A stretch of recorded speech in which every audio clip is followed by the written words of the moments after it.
What's up, everybody? Look at the bags. You like the bags? It's a nice touch. It is dedication. Now, I didn't sleep well last night. I mean, I'm fine. Don't worry about it. I mean, sometimes you guys get, I know you guys get concerned and you say, oh, get your sleep. I'm fine. I'm not tired. Just happens sometimes. I'm getting old. I need less sleep. But anyways, you didn't click on this video to hear my ancient woes. You clicked on this video because you want to hear about a famous American of Indian descent, Nina Davuluri. She was born in 1989. She is an American public speaker and advocate who is currently the host of a reality Made in America show on ZTV. And why is she famous? Well, she is famous because she was Miss America 2014, and she was the first participant that was of Indian descent to win the Miss America competition, as well as the second to win the Asian American competition. Shortly after becoming Miss America, she became a target of a very xenophobic and racist commentary in social media. Her win was also began a dialogue in India over the Indian diaspora over the topic of colorism.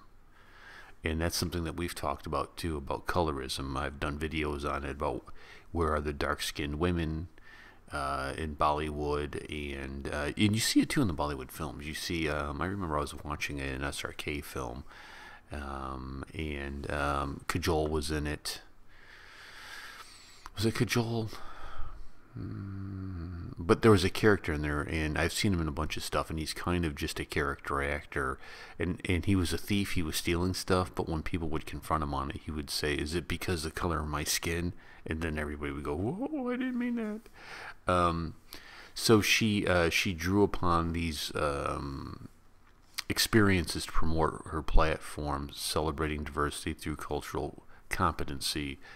During her year as Miss America, she ended her reign as Miss America in September 2014 and has continued to travel throughout the United States and India and speak as an advocate on diversity, gender equality, and the promotion of STEM education. She was born in, like I said, 1989, Syracuse, New York, to a Telugu-speaking Hindu parents from Wayawad. Is that the same as Wyzag? I don't know why. I don't. Wayawad. Her mother is an IT specialist. Her father is a gynecologist. Her older sister, Mina, has a doctorate degree and a PhD, an MD doctorate, and then a PhD. When she was 6 weeks old, she was brought to live with her grandmother in India. She stayed there until she was 2.5, when her parents brought her back to the United States, returning to India each summer in order to study Indian dance. She is also fluent in Telugu. Hey, Sumya, do you think she would understand my Telugu? She moved to Oklahoma when she was 4 years old, and she lived there until she was 10.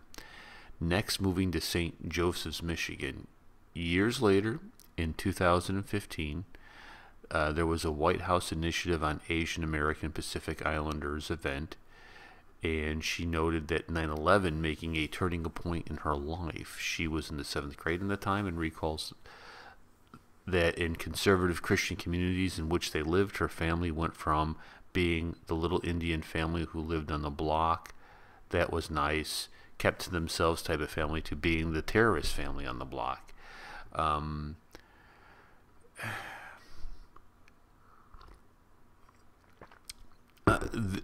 That happened a lot in America, and it's unfortunate that when I see this happen, of just how ignorant Americans can be. It's almost like blinders, it is. I guess it is similar, but not the same. It is similar to when Indians would say, Catholics, Christian, and they kind of lump everybody together. It's similar, but it's not to the same degree, because the terrorist family is that's a strong statement. I mean, I know a Sikh who was murdered after 9/11 because of this kind of mentality. I don't know necessarily if Christians are being murdered in India. I don't think that's the case. But it's similar, I think. And I think if you're an Indian and you're watching this and you're thinking, how could anybody get that wrong? It would be like, the closest thing I can give to you as an example, and I'm saying it's not the same, is comparing Catholics and Christians together. But that's probably a whole other video. Her house was vandalized several times. They received all kinds of hate mail. And this would become kind of a foundation building block of her Miss America platform. And she wanted to confront bullying by actively learning to talk about diversity in an open, respectful way. As a child, she studied ballet, tap, jazz, and was later in the St. Joseph High School marching band, where she also played varsity tennis and was a science Olympiad. Very good, very, very good. She went to Michigan State University, where she was Sigma Kappa Alpha Mu, which is a big deal. My son was something similar to that. She was on the Dean's List, National Honor Society, and she graduated with a bachelor's in brain behavior and cognitive science. Very, very good. Next, moving in with her family in New York, where she took pre-med courses. And she's halfway through her tenure. When she was halfway through her tenure at Miss America, however, she announced that she would not be applying to medical school, and the family was upset. And I'm sure she was upset. She has done a lot in America. Her winning Miss America was kind of a big deal because I think that was the first time that like Americans whoa, she's cute. Whoa, what's going on in India? I mean, that was kind of the first general awakening of Americans, I think, to India as a mass, and then they kind of went back to sleep. She's following in the footsteps of, I would say, probably Vanessa Williams, who was the first African American to win the pageant. She's the first Indian American to win it. She was she has a background in traditional Indian dance, and she was in Om Shanti Om. Yes, she was in Om Shanti Om. She danced to the Doom Tana.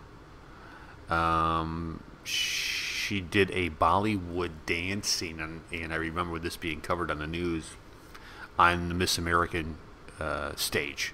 So she came out in full garb, thus the picture, and she did a Bollywood dance, and everybody was like, it was awkward.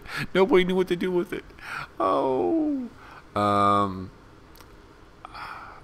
she talked about winning this, just about how surreal it was, and how she was excited to win it because she was changing the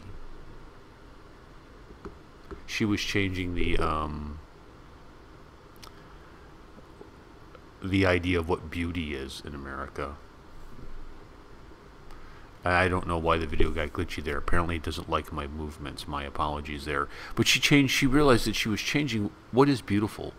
And I think one of the things that you'll find is India is obsessed with light, fair.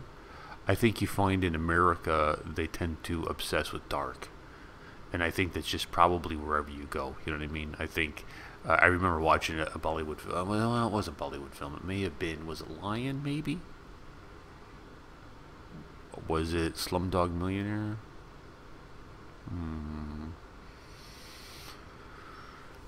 I think it was, maybe it was Lion, where they were living on the streets, and Siddiqui had a small part in it, and he was buying kids. And they were talking about how, if they're Indian, they want the light-skinned kids. If they're foreigners, they like the dark-skinned kids. And I think her hitting the Miss America pageant became really an awakening for America. I think it became the first kind of taste to the average American of here is India, kind of but I don't know. I think unfortunately my American countrymen have a very short attention span. They need more, and I'm here to help feed it to them, so they can learn more about India. More, more, more, more, more. So that was a famous Indian living in America, Miss America, and we got so many of these videos to do. I'm trying to work very, very hard to get this video working. What is going on, dude? The camera is possessed. I'll catch you guys later. Peace and much love.